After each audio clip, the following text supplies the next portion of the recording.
I'm sure more people will be joining. Welcome everyone to our return from our summer recess. Welcome to our historic resources. My name is Jack Glassman, chair of the committee. I'm a historical architect with the National Park Service, the regional office, and a project manager. Zooming to you from what's now called Charlestown, what the Massachusetts people are called Nishawan Peninsula, on their ancestral homeland, with thanks. And I will just jump in. We've got, I hope that and I'll post another copy if you didn't get the agenda. It's a super dense agenda. We're not going to be covering a fraction of all the resources that are in there. We'll talk about some current events, and we have our feature presentation.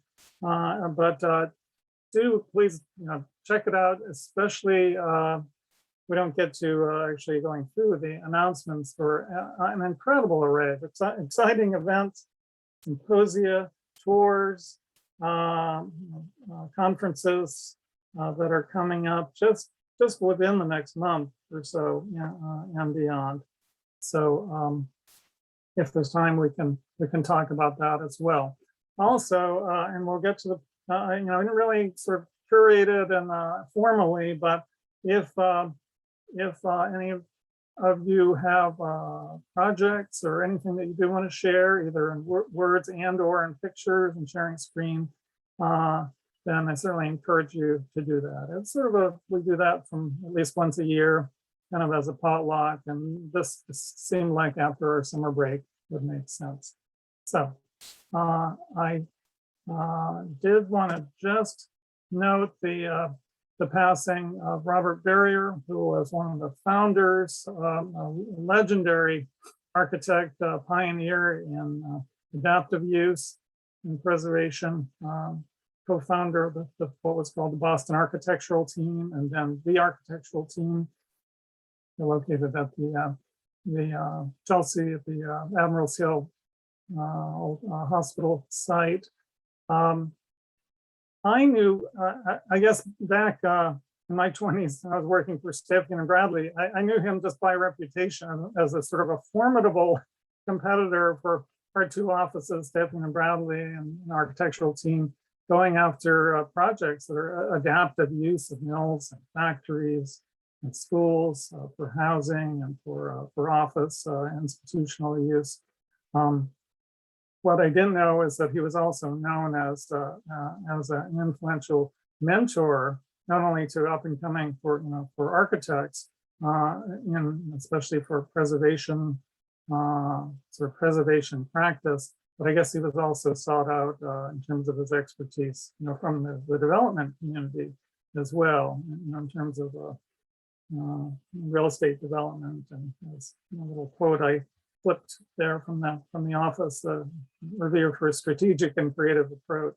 So we all have seen or been by or visited just a handful of some of the dozens and dozens of award-winning projects and other projects, the Baker Chocolate Factory reuse, the Boot Mills, the museum in Lowell, which actually the headquarters of my department is upstairs from that museum.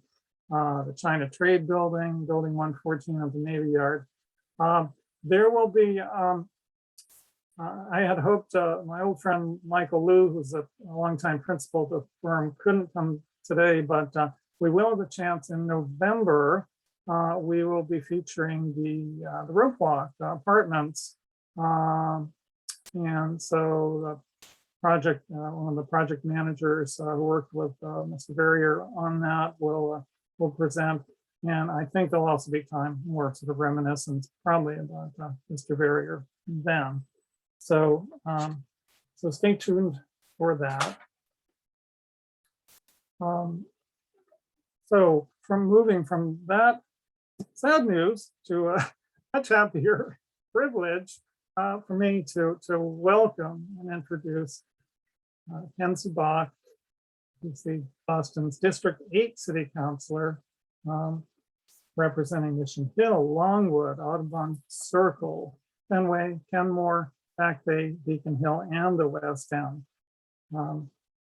She's been pushed forward a number of preservation projects and initiatives, and we invited Councillor Bach here to just give us a sense of kind of the local development scene, especially, what's the sort of the pulse, just as we're not only dealing with ongoing all the environmental issues, but also just the pandemic, post-pandemic, hopefully, life, and how our tenants, how are developers kind of responding, and in terms of mix of projects and adjustments.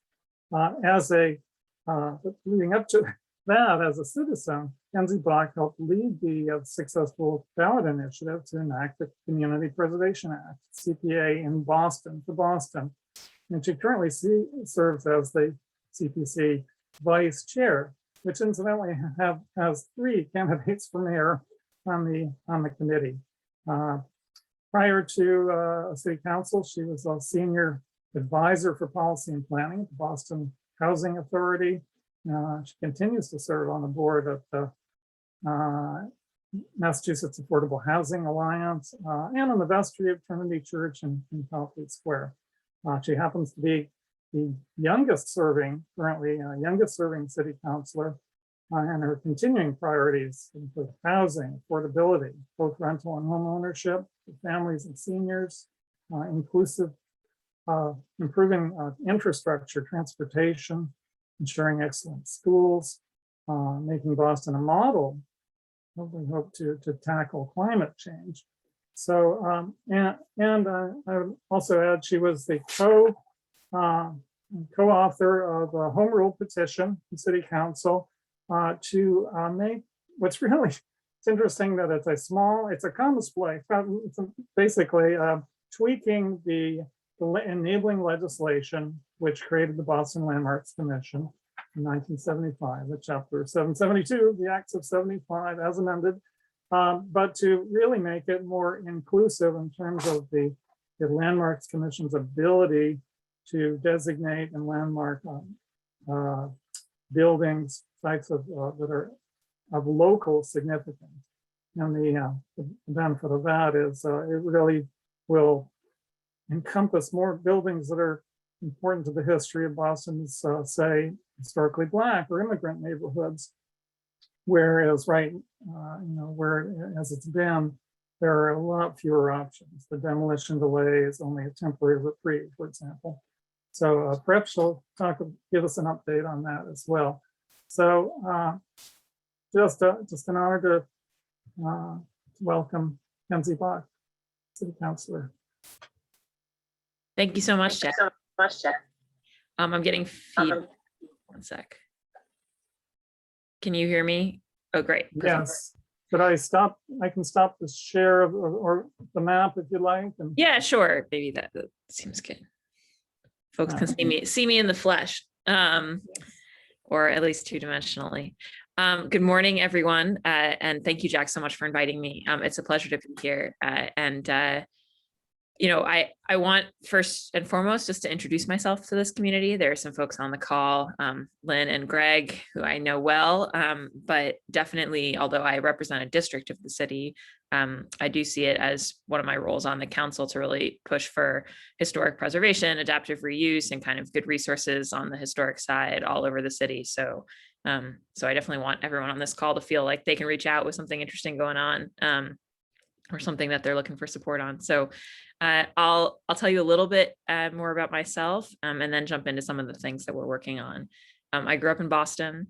I grew up in Bay Village, actually, in the little postage stamp historic neighborhood there. And my grandparents moved to Beacon Hill in 1955. And so I grew up with them there and actually live in that house now. And so I would say kind of my view on historic preservation in Boston was shaped early and often by them. My grandfather, John Bach, was one of the people who put together the Beacon Hill Architectural Commission, who worked on the adaptive reuse of the Faneuil and Bowdoin schools on Beacon Hill after they were decommissioned as schools. who was on the founding board of the Museum of African American History here, and ended up bringing preservationist sort of insight to places like Winooski, Vermont, and Central Falls, Rhode Island, after he was a big part of the redevelopment of the wharves down and getting the Children's Museum sited there and stuff. So definitely grew up with the kind of idea of, you know, the city's got some pretty precious things, and that it makes a big difference, like who steps in at a particular moment and says, hey, we don't have to lose that. There's a way to continue to use that to work it into our life as we live now in the city. And when you don't do that, you lose things of inestimable value. And so definitely. I had wanted to mention, by the way, that I remembered when sorry to interrupt you, but when I had come back to Boston from college and I started attending the Landmarks Commission meetings. It was kind of an assignment for the Society of Architectural Historians in one chapter, but I was almost religiously, very faithfully attended every meeting. But I remembered your grandfather as every so often there'd be some thorny issue that needed to be, you know, worked through. And I remember him joining the meeting. I remember this calming influence, just where it's like, we've got it under control. So just wanted to share that.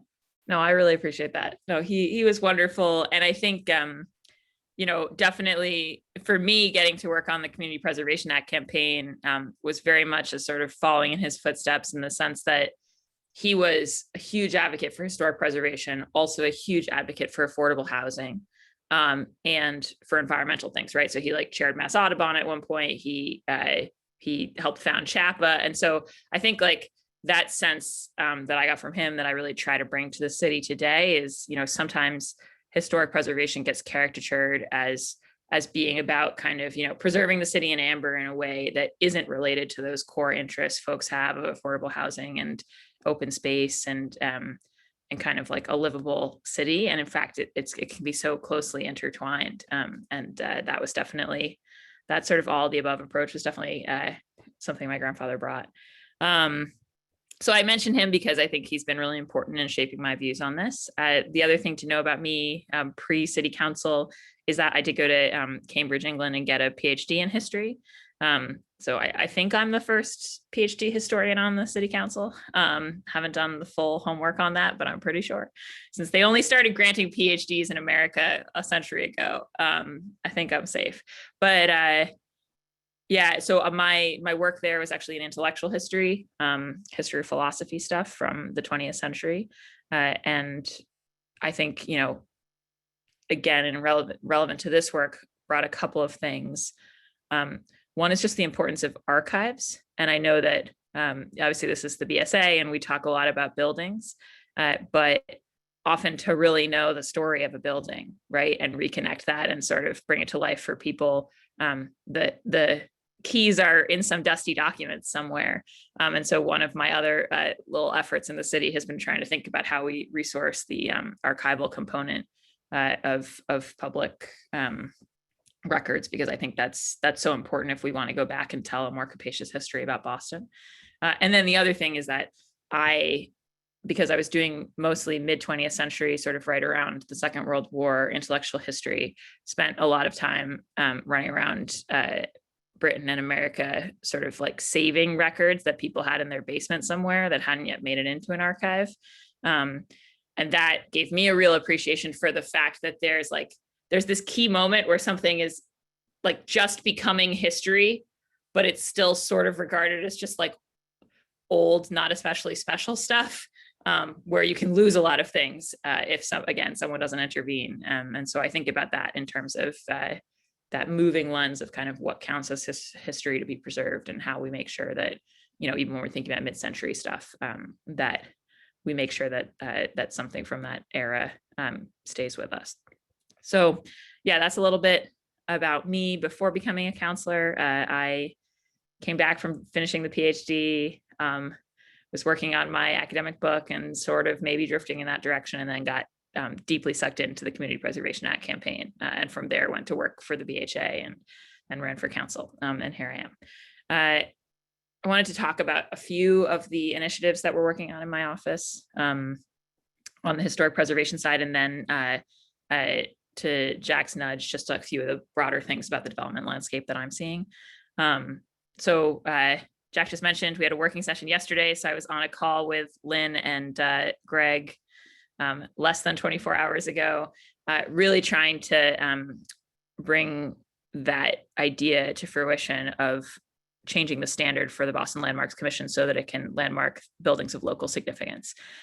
As we've learned along the way, this is extremely standard across the country. Local significance landmarking is the standard. It's the standard across the river in Cambridge. It's the standard in Philadelphia, Washington, D.C., Milwaukee, Baltimore, Fort Worth, Denver, Los Angeles, New Orleans, Cleveland, Chicago, Houston, Dallas. And that's not even an exhaustive list. But the way that our statute's currently written, something has to be of significance to the Commonwealth or nation, not the city. And, you know, the frustrating thing is that many of the sort of received histories, especially when you're talking at the state and national level, we know they give short shrift to our immigrant communities, often to our Black communities. They just, you know, they sort of are still often dominated by particular narratives, and that can actually make it really hard to save places that are of huge significance to parts of our neighborhoods. So really interested in changing that. It's a very simple change in the law. It is literally just replacing an and with a comma. But we have had concern from the development community about, well, wait, if you change the rules midway, does that throw over my project and mess with the financing and everything? And so one of the things that we've worked on, and I think we're there, is reaching a compromise on sort of what the transition language is, such that when it goes into effect, some projects that are currently in the pipeline in the sense of having their building permits or variances or whatever don't live under the new standard, at least for while those approvals are active. So we've been working with the Greater Boston Real Estate Board on that, and both them and the Preservation Alliance and Lynn and the folks at the Landmarks Commission have all kind of been at the table in this conversation. And so we have to get that through the State House as well as the council. I think at the council level, the sort of simpler, broader brush thing could probably go through no problem, but we want to make sure that we can kind of all get there together across the state law finish line. So I'm excited about that. I think it would make a huge difference. I think that it's something where we would need to give the Landmark Commission more resources, which is something I've fought for successfully over the last 2 budgets while I've been a counselor. But that would probably continue to need to grow. At the same time, as folks here know, we're currently investing resources in a fairly sort of bureaucratically cumbersome way in these single building architectural conservation districts from time to time. And in many of those cases, what we really want is a local landmark. And so I think there's an opportunity for a little bit of streamlining there. I'm also, though, very much on the sort of overall preservation agenda of, you know, we need a citywide survey. We need to really like retool Article 85. I don't think it serves anybody's purposes. And so another big thing that I've suggested, and you'll be hearing more about from me as we move into the fall, is that the city launch a commemoration commission. And the sort of hook for this is that in 2026, America will be celebrating our 250th. Folks know the bicentennial was a great moment for talking about American history, but you did get a bit more at that point of these kind of just so stories. And I think there's a real opportunity with the 250th to tell those stories in ways that, again, like, you know, include our like Native American community members, our Black and immigrant communities, and just, look through a wider aperture. But if we want to do events that do that well and exhibits and all kinds of, we got to get on that planning. And then for me as a city councilor, I'm really excited about 2030 when we have the 400th for the city of Boston, and would love to see, like, you know, like us have lots of local trails, exhibits in every local branch library, you know, really trying to get local history into the BPS curriculum in a way that is exciting and sort of makes that come alive for kids. And so what I'm envisioning the Commemoration Commission as is a way to pull together it's a really interdisciplinary effort, right? You've got all the events folks, tourism, economic development, but then you've got the Boston Archives and the BPL and the BPS, and then you've got these historical tools that we really need to retool if we want to preserve Boston's history well for the next 50 years. where we need landmarks, we need the preservation community, the BPDA all at the table. And I think this is something that just generally sort of, because there's so many stakeholders, kind of slips through the cracks. And so I'm trying to weave the basket tighter together and say, let's make this a big push so that by 2026, 2030, the city's in a position not just to capitalize on its historic reputation, which is really important in a moment where our tourism industry has been so hard hit, but also to really kind of retake the lead when it comes to tools and surveys and kind of a forward-looking proactive approach to our history.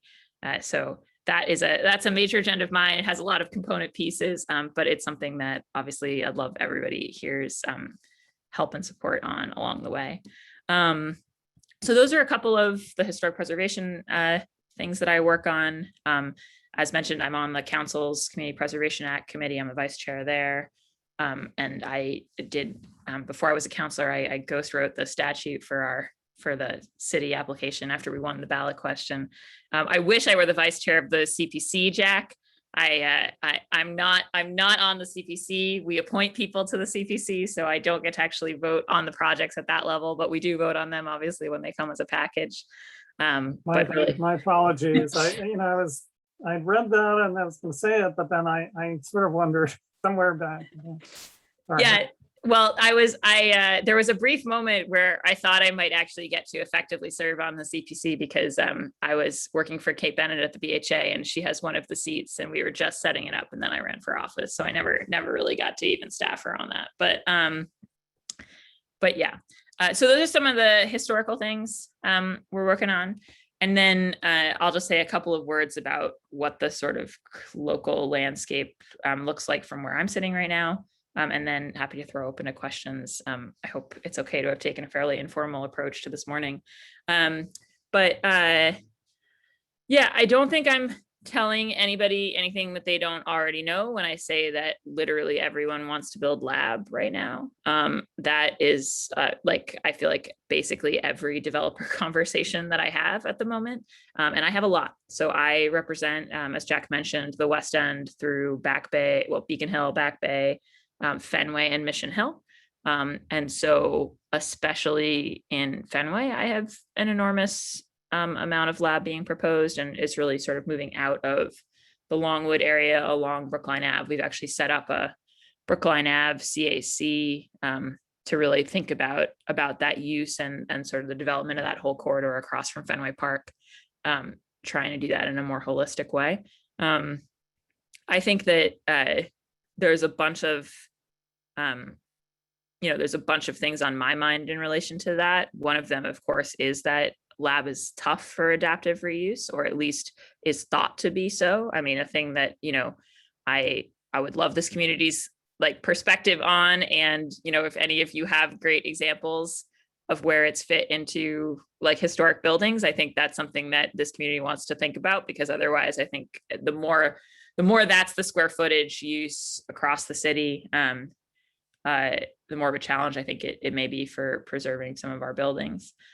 Certainly what's being proposed to me is not adaptive reuse on the lab side. And then there are other issues with challenges. I think it's exciting that Boston sort of is really has this industry that's budding that can be another sort of leg of the stool. And I think we've seen both through this pandemic and past recessions that the fact that Boston has a couple of industries, right? That we've got the hospitals, we've got the universities. I think if you add the life sciences in this really robust way, it can help us to weather various economic storms as they come. So that's great, but it doesn't really help us. And it definitely doesn't help our inequality problem if no Boston kids are working in these buildings.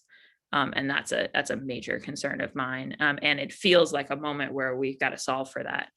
It also doesn't help our transportation problems if because no Boston kids are working in the buildings, everyone is driving in from the suburbs to work in the buildings. And there's been a concerning kind of spike back up in parking requests from these buildings. So, I think there's an overall question about the growth of that industry in the city is a good thing.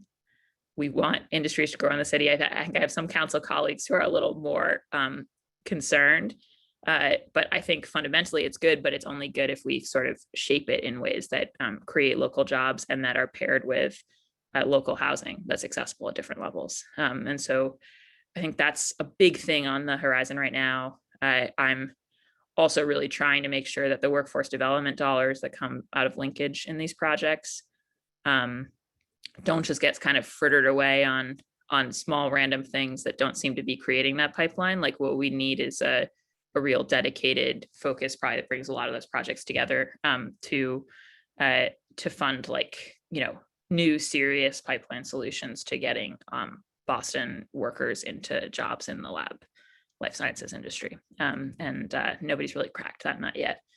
So that's a big focus. And then I think the other big thing going on from the council perspective is Birdo 2.0, which is this update to the building energy. Well, the crazy thing is it's got this is, you know, the energy reduction disclosure ordinance. And now we've rebranded the acronym, but I don't remember the new acronym. But the point is basically to go from just tracking how much all the big buildings are using to actually cutting it, right? And it's a form of carbon performance standard. And it's completely essential to the city hitting any of our targets when it comes to carbon decarbonization. And so, you know, that's being debated in council right now. I do think that it's got the support in council to pass this fall.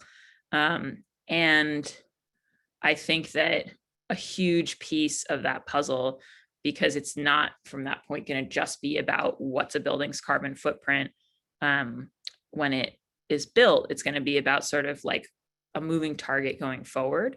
I think there's going to be an enormous amount for this community to do to help us think about the retrofit piece. And there's going to be money for the retrofit piece and support, but I think that, you know, really thinking about at scale, what are the solutions that help us take the building stock that we love and 85% of which we know is going to be with us in, like, you know, our target years for decarbonization, and really think about what we do to marry historic preservation and our environmental needs. So that's another area where I feel like everyone knows that that's a big piece of this and about this being successful. But I do think we need real expertise in the room on it. And I know some of that expertise is in this room today. So that's a few of the things going on. Jack, I'm happy to answer questions or speak on anything else if there was something you were hoping I would get to that I didn't. But it really is a pleasure to be with you all. And please, you know, consider me a resource on the council. Thank you so much. Yeah, let's, if anyone does have a question, I see most people are muted, so you can unmute yourselves and ask the question. I know that just in terms of your question, I guess I'm intrigued by, there's the Alexandra, there's some hotel, not in the pipeline, hotel projects that are going to housing. So I don't know if that's anything, another trend. Yes. Yeah. Well, in general, it's funny. It's like lots of things that were going to be residential or office are flipping to lab. And then some of the only new residential proposals I'm seeing now are where somebody had a hotel, like, you know, like that they were going to build. And they're like, yeah, no, resident. So in the hierarchy, it seems like residential is a much better bet right now than hotel. But lab is often what folks are seeing as sort of their best bet per square foot. But yes, I do think that's a move. And I think nobody really knows.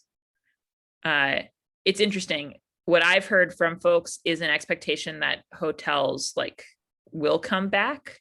But at the same time, if they've got a project anywhere in like kind of the financing swing, they like nobody can get a hotel financed right now.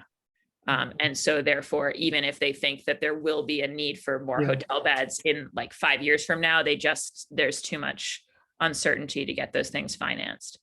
I will say that I haven't seen, and I'd certainly be interested if this group has, but I know that there's been a lot a lot of sort of murmuring and talks in the press about this question of like, could there be the adaptation of a bunch of commercial space, say downtown, with folks needing less leases like into residential.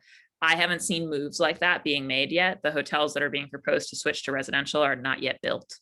And they do involve some significant retooling just in terms of how all the elevator cores and lots of other things work. And so, you know, as far as I'm concerned, that question is still very TBD, like where everybody lands on their leases, and whether we're seriously sitting with a lot of vacant commercial space downtown, whether that just gets sucked up into lab, you know, or whether there's actually, like, you know, as I think everybody knows, that conversion is expensive. And so the question of, is there really enough of a profit motive to drive people to make it, isn't something that has come to my attention yet, despite the chatter. Thanks. See, Any other questions? Greg's got his hand up. Oh, Hi, yes, Greg. am I frozen? Oh, can you hear me? My picture went away. Yes, we can hear you, but now we just Can hear you. All right, well, I'll be a headless voice for a moment. Thanks. Good morning, everyone. Greg Gaylor from the Boston Preservation Alliance. I actually don't have a question, but a comment, particularly since I'm talking to this group from time to time. Many of you know me and I think respect my opinion, I hope. I just want to be clear how amazing an advocate Councillor Bach is for the preservation community. Now, there I am. We often struggle with people in the political realm who don't quite, get what we do. Some who still think old school thoughts about preservationists that were, about stopping things and about freezing the city. Kenzie gets it, not only because we both share PhDs in history, so we have an alignment there, not only because she and I worked together early on the CPA campaign. So we do have a long, history at this point working together.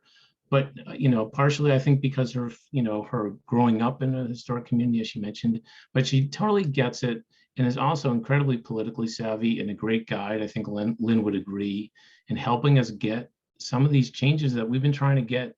I've been at the Alliance now 9 years, and some of these adjustments we've been working on before I started, and we're finally making some progress.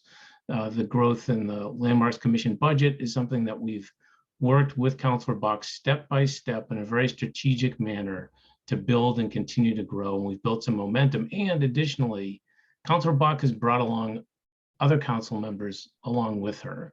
And I don't know the conversations that happen behind the scenes. I only know what happens in public, but it's been incredibly helpful and much appreciated. And I just want the entire group to know that the preservation community has much to thank and hopefully much to look forward to as Councillor Bach continues on the council, and who knows where after that. But we're looking forward to continuing working with her to improve the process and make preservation and the regulations work better for everyone and for the citizens of Boston. So thanks, Councillor Bach. I really appreciate it. I'm just going to butt in quickly and double that sentiment. Kenzie's just awesome, and we really appreciate her efforts. Thanks. You're here. You guys are very kind. I feel like I just give political nudges to help the things that have been really quite thought out by this community and by Greg and Lynn, both in particular. So, but definitely, I'm sticking around. I am running unopposed for re-election. As was mentioned, I'm the youngest member of the council. I'm not in any rush to get anywhere. So definitely hoping that a few of these things that may take us, a couple more years to see that arc through to fruition.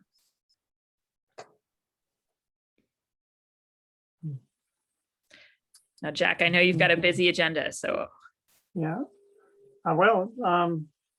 Just wondering, any other thoughts or questions?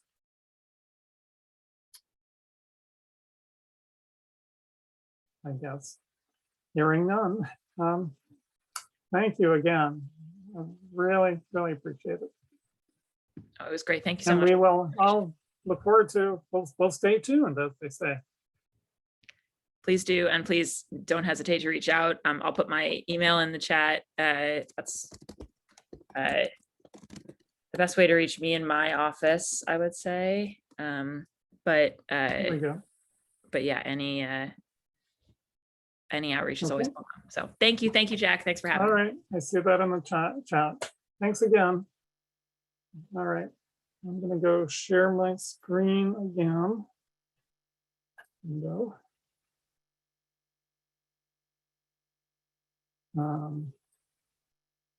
Hopefully. So, all right, as I've been queuing up the our sort of note, I do want to ask though, just so I know how fast I need to go. We, as I mentioned, we sort of included a kind of an informal show and tell, our sort of potluck, as we do from time to time. This year, I didn't really, I didn't ask people to send me anything in advance or even send acknowledgements. So it's a little bit playing it by ear. But so if anyone would like to, after I finish this segment, has anything to share, could you just unmute now and just, just give it a little shout out. So speak now, said Taylor Swift and everyone else. Anyone who would like to spend a few minutes later in the program to share any projects or initiatives.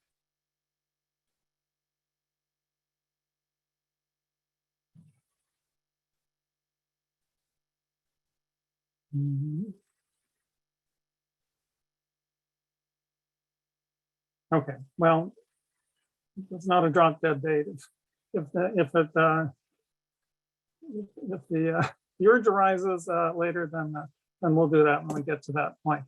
Otherwise, just wanted to share some, just a fraction of some of the items that are worth, if you just scan when on your own time, the bibliography, articles in the New York Times and the Globe and the Architect's newspaper and elsewhere, sort of in Boston, beyond, around the world. Fascinating stuff going on that's related to historic resources. Let's start in Boston and then make our way out. Speaking of conversions to labs and life sciences, so this is the Boston Globe, former Boston Globe headquarters.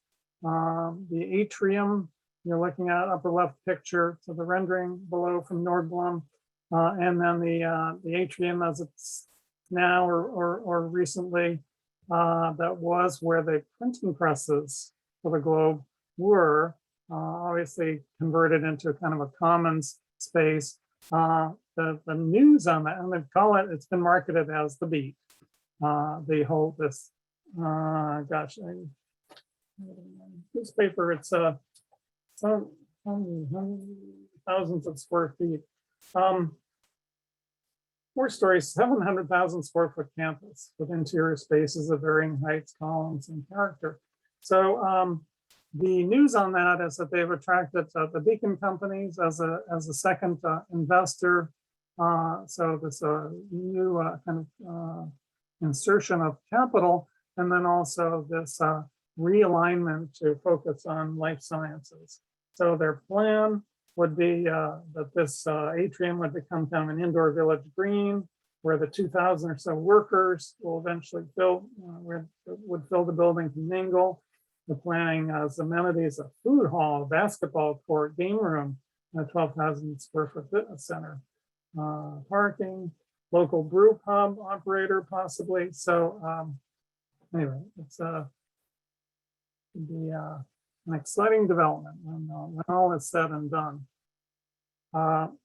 Moving to the south end, just a nice story in the Globe about the time capsule that was discovered when, unfortunately, there were demolition of the Lutheran church, the original Lutheran church that had since 2009 or so been part of the Via Victoria Cultural Center. So the one nice little discovery, I guess, during the demolition was that they found hidden in the cornerstone this copper box in 1898, the year the building was built, with newspapers and coins. That's a picture of the box with its cover still on. All these pictures by your friend Maureen Kavanaugh from PAL, the Public Archaeology Lab. So nice story that that's Reverend Hopkins from the Lutheran Church was invited to participate and to open that up. Drake Jacobs, the co-chair of the BSA Codes Committee, I think he had sent along an article that I think is just fascinating, entitled Main Street Firefighting. It's a modern take on legacy buildings. It's written by two firefighters, and it focuses on, it's really sort of geared towards the younger generation of firefighters and the knowledge gap that really exists, in particular with historic buildings. And so the quote that I think was the authors didn't make it up, but they share that, they say that all fires are the same until you put one in a building. But what I love about the article and their advice is, well, for one thing, the training, the traditional training that they go through in seminars or whatever, the incoming generation, they get the books and so on, but and that they take their tests. But there's this overemphasis on modern lightweight construction and not learning about legacy buildings. I guess that could be a whole other discussion topic about the new timber. There's another article that was the paper recently about high-rise timber buildings, and it's a controversial thing. But back to this article, though, I guess it sort of resonated with me. Almost, it's the way the architecture is, or certainly was taught, like at least in Europe, which is the students who had to go out. They had to go out and look and sketch, and come back and sketch from memory what they saw. And so, so what they're saying is, if there's a false alarm or something, the firefighters are called out. They're out there anyway. They don't have to fight the fire. Take advantage of that time for the senior, the people with the experience to, point out things that are different about historic buildings, things that they should know about. Teach them the terminology about what the scupper or that, or various things, invents, how that might be different. So that I thought that's great. It's like, go out there. It says, ask your firefighters to tell you what they see. And they're saying and to work with the owners to go in and look at the buildings, get to know the buildings within their districts, differentiating that from an inspection, not like a code inspection, but for them to really learn. Really, it's like learning about the resources just as we would. So schedule walkthroughs. So I just thought that was really, really great. And then even talking about the brick, he said, you'd be amazed how many people have never touched a brick. That's surprising to us, but hand your new kid a brick so he can actually understand the weight that could collapse down on him, they say. But understand how a legacy 2x4 and a modern lightweight 2x4, the difference. So I just thought that was a nice piece. Wanted to share that. Springfield. So this is, you've heard the news about deplorable conditions, mold and serious health problems about the building. What bugs me, that said, and I don't think it may not be landmark quality, it's not a Boston City Hall, but I guess I'm concerned by the overreaction, in my opinion. Like this quote, the only solution is to tear the whole building down, as if the steel and the concrete are causing the problems that are probably really through the HVAC systems and have spread to some of the finishes. But to tear the whole building down, speaking of carbon and carbonization and all the embodied energy in that. So I guess I'm just concerned when I see that sort of thing, the grandstanding. It seems like it's kind of throwing the brutalism out with the bathwater here, because especially with these buildings of this type. So I wonder if it's just because it's sort of a brutalist building that sort of adds fuel to the fire. So anyway, there was the lawsuit. I know that they've come in on an emergency basis trying to look at what is the existing conditions while the building was vacated. Moving down to Richmond, Virginia, the Supreme Court issued just within the last week or so, they ruled that the Robert E. Lee statue could come down, and then the state moved promptly. So I think both pictures are from yesterday, and maybe the night before, of the statue coming down. The pedestal will remain. They did end up having to cut the statue in pieces just in order to, I guess, get it under bridges to get it out from where it's going into storage. But a long controversy, of course. Lots of attention and anger and adversarial arguments on all sides, but kind of a defining moment really along this iconic kind of Monument Avenue in Richmond. My employer, National Park Service, they announced over $7 million in historic revitalization grants, an existing program that's over the years. It's gotten, I guess, occasional infusions. In this case, they're focusing on preservation of historic buildings in rural communities across the country. This is just one example of a historic National Register district in West Virginia. So that's some good news. We've all seen, of course, just even recently, the flooding damage. So here's Charleston back in 2017, a picture of flooding. And so the city of Charleston and some other cities as well that are prone to flooding have been saving historic homes, have taken this kind of, I won't say unprecedented, but unprecedented in terms of approvals that, in historic and design review, it's now been approved where it would have been unthinkable before to take a building as the one in the foreground here in this Times article and raise it up, create this new, come out your door, and then you have this giant scoop in the basement. So it's obviously a major visual change, raising the buildings up to save them. But we expect we will see more of that. And as it just sort of coincidentally, I have on the lower right, there was a recent article by Joan Wickersham, a wonderful little article, but sort of her and her husband kind of rediscovering the section of their home, Cambridge, New Ireland, over towards the Ringe Avenue area.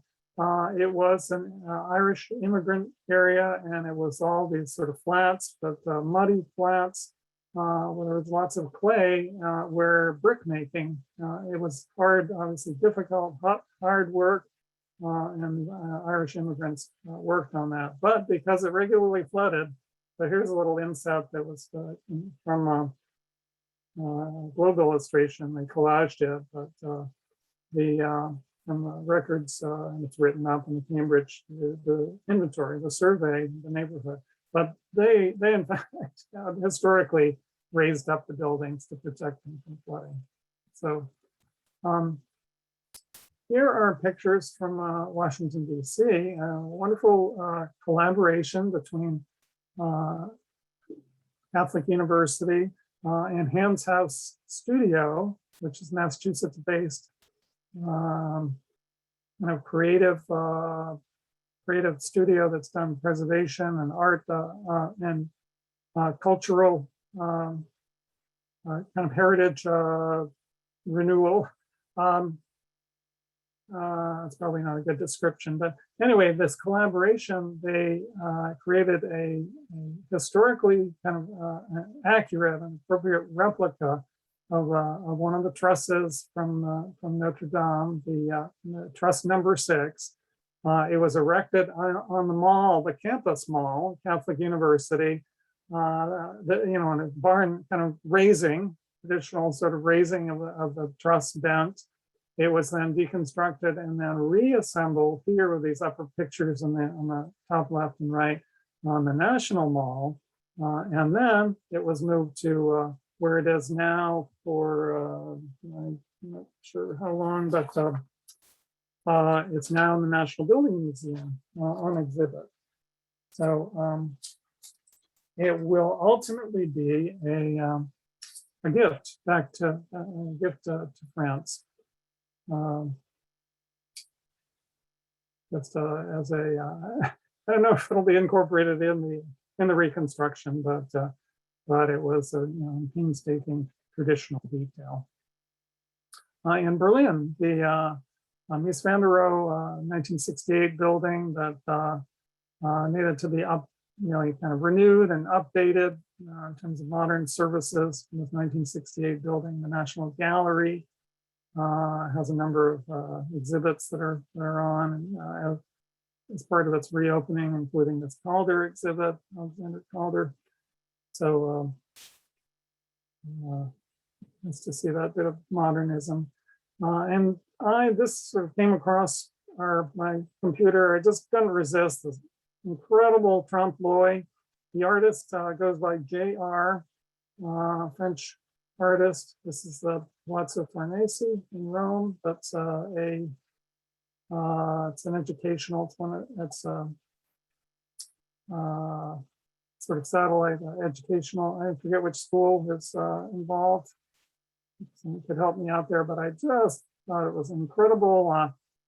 Kind of a view, an imagined view of the interior. The walls have been sort of semi, ruined. Look into the interior. So I just thought I would sort of end with that. It's sort of a joy to see, in my opinion, great art. So anyone want to share? Are there any projects, anything? You feel free to unmute.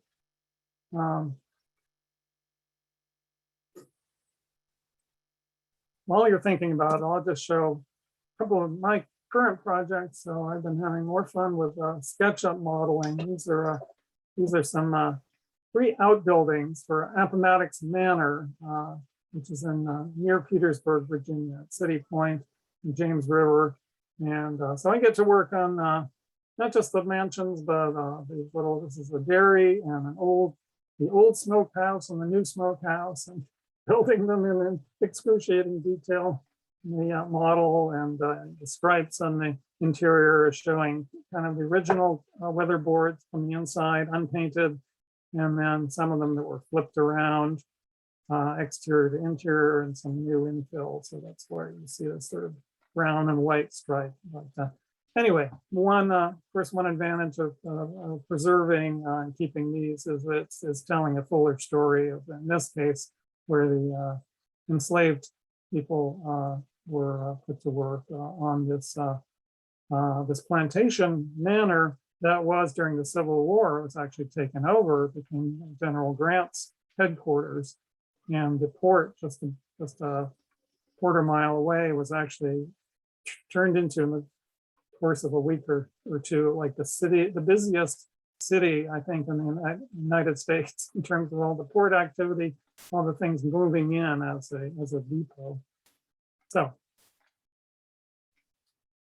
anyone want to share anything?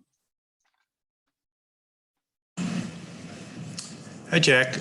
David Torrey here. We're working with the Public Art Gasly Lab on an interesting, tiny little building in Mashpee for the Wampanoag tribe, and it's dear to the tribe because it's people that lived in it in the family of the leadership. But the thing it's pretty far gone, unfortunately, but the idea is to save it and make it as sort of a visitor center adjunct to there's a little Wampanoag Museum right on Route 28. It's worth a stop by. When the director took me to show me this, and it's got a lot of revealing history in the little tiny museum, and a little Wetu model, which is the bark covered shelters that they used And in conjunction with that, I've been reading the book by Philbrick called Mayflower, which I recommend to anybody who's in this meeting to revisit our pilgrim past and really realize what actually happened. You know, having had several, you know, growing up proud of all my Mayflower ancestors, it's sort of making me second thoughts about how great these people were, that I always thought they were wonderful and perfect. And they actually started fighting the Indians and messing up with the Native Americans as soon as they got to the Cape Cod coast. And that's a very revealing book. And it's along the lines of the, you know, rethinking American history and white privilege and all that. It's been a quite interesting summer for me, in my mind at least. And so that's my update. We've also been working on the First Parish Church in Cambridge and got some money to start restoring the exterior and accessibility. But we got some quotes back, and there may be a COVID spike in cost escalation that is a little bit difficult to handle right now. That's my update. Yeah. Yeah, we've been saying for Park Service projects, just incredible high bids. And the question is, do you put it off until another fiscal year or bite the bullet? Right. And is it related to just all this problem of the supply chain backups and how contractors, I don't know how they possibly bid. I mean, they're being asked to provide a reliable schedule to the owners of buildings that they can actually get this building done for a certain time frame. And if they can't get the materials, how do they actually provide a schedule? I just really feel for contractors trying to bid right now, as well as, of course, for owners who are trying to afford things. Of course, that's our problem. Yeah. So it's difficult right now. Yeah. Do you wait it out? You know, plywood was supposed to have lowered in price, and has it really? I don't know. You know, most of my contractors I call and they say, well, last time there was a uptick in price, everyone thought it would go down, and it just didn't settle back down again. So is all this going to just keep being more and more expensive? Yeah, I gather timber was skyrocketed and then it dropped. Yeah. So that's our headaches. Thank you. Ludmila, I see you have your hands up. Thank you, by the way, for filling me in on the Springfield building was Eduardo Catalano. Well, that's great to know. He designed our branch library in Charlestown, and one of my favorite buildings from the MIT campus, which, because it was part of my high school experience, spent a lot of time at the Student Center, wonderful student center at just adjacent to Christie Hall. Yeah, I found it really shocking that people were so quick to demand that it be demolished. You know, it just seems so short-sighted. And talk about history. We had such a great introduction on history, and so few people really appreciate their own history, certainly in Springfield, but in general. Anyway, I just wanted to update you on something I'm working on now, which is to finalize an archaeology policy for inadvertent discovery for UMass Amherst, and hopefully for the system as well. And we just finished our land acknowledgement statement, which took a long time. Actually, I'm going to post it because I'm pretty proud of it. So thanks.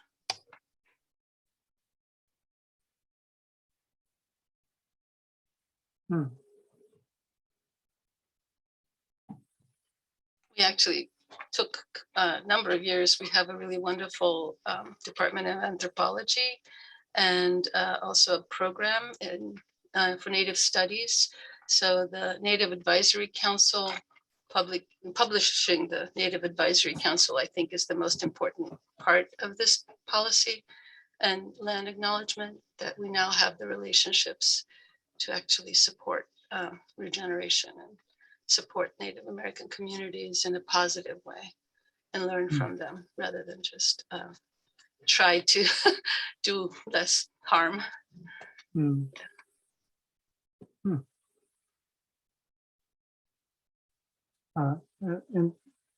Ludmila, by the way, is one of the organizers of this incredible symposium that's coming up, Brutalism and the Public University. And you've seen that I attached the program and the little postcard that went out about the October 22nd and 23rd symposium on site on the two of the UMass campuses.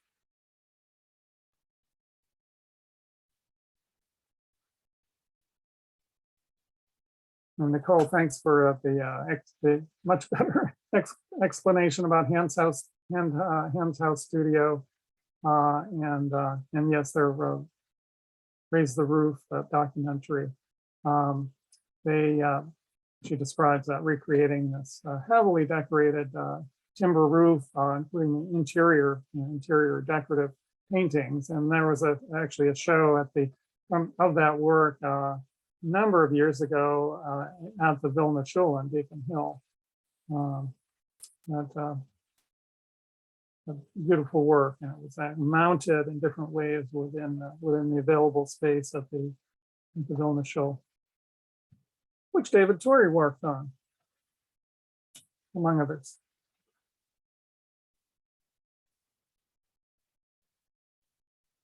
Any other thoughts? Oh, I see Drake's on. Thanks again, Drake, for that forwarding those articles, and for Sarah too. This great dialogue I was seeing between them about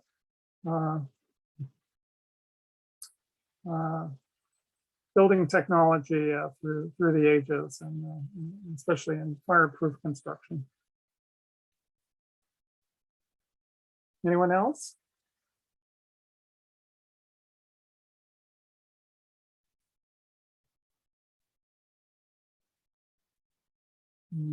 No. Okay. Well, as I mentioned, there is just something for everyone in our field coming up. There's Keeping History Above Water, the KHAW group. I've been doing a number of conferences, and coming up just on the 13th and 14th. It's the evening, 13th is Salem virtual conference, Preservation and a Changing Climate. The Massachusetts Historic Preservation Conference coming up later this month as well. APT Northeast has got there another, I went on the first one, incredible Vermont Quarry Tour. Slate, marble, and granite. That's coming up at the beginning of October. Brutalism we talked about. APT, which made that difficult decision several months ago, which seems like the right one now, I guess, to stay virtual for the Preservation Beyond Politics, focusing on Washington, D.C. And the Preservation Alliance 33rd annual lineup for the Preservation Achievement Awards on October 27th. So just a handful of events. The National Trust Pass Forward online conference in November. Next meeting for us, October 12th on Thursday. It will be a book talk by the acclaimed author Glenna Lang. She's talking about, it's entitled, her book, recent book, Jane Jacobs' First City, Learning from Scranton, Pennsylvania. So are there any other announcements anyone would like to share, or any other thoughts?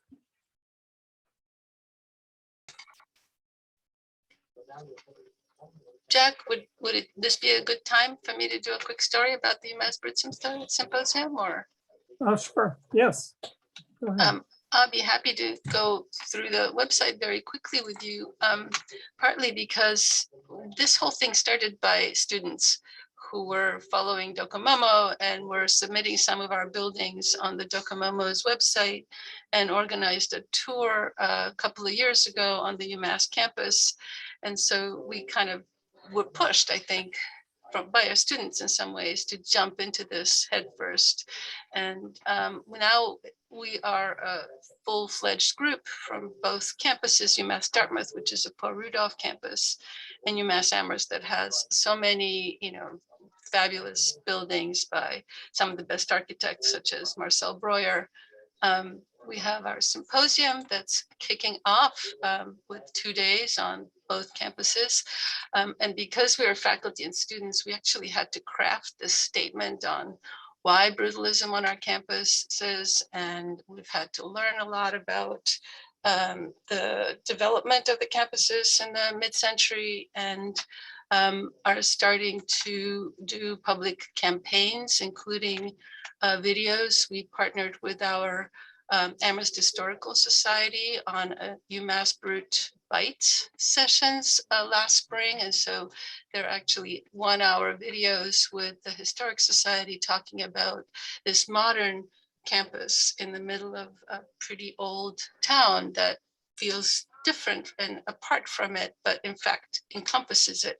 So we're doing a campaign to reach out to our town and to help people understand why we matter and why it was built the way it was built. And the symposium program is really geared more towards getting support for adaptation of these modern buildings, pushing against this sense that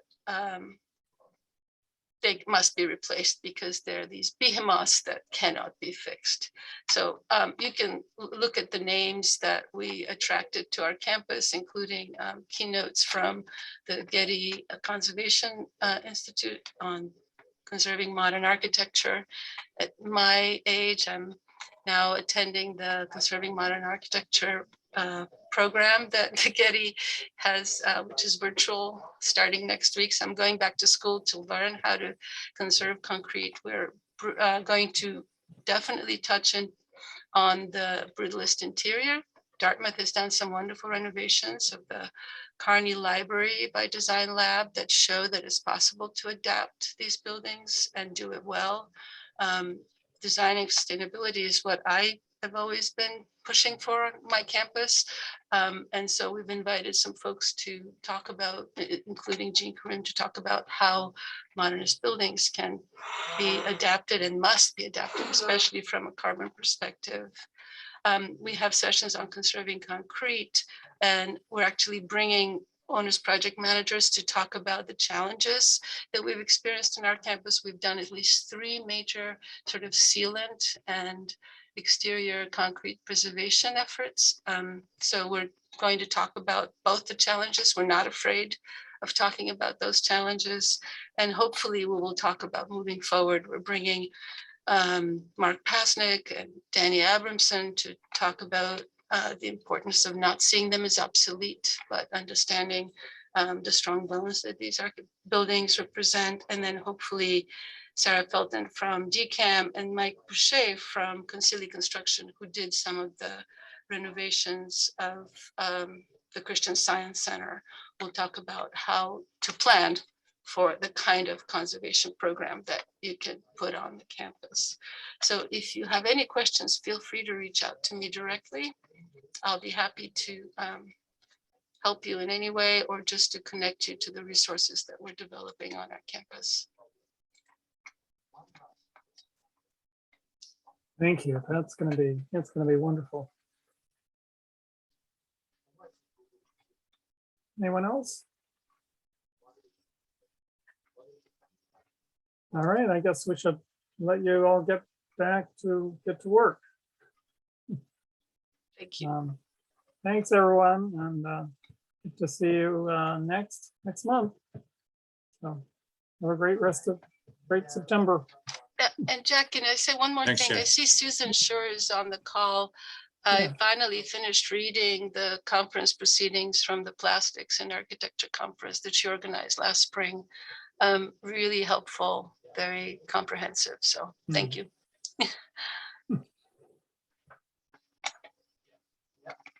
All right, good. See you all. Take care. Bye-bye. Bye.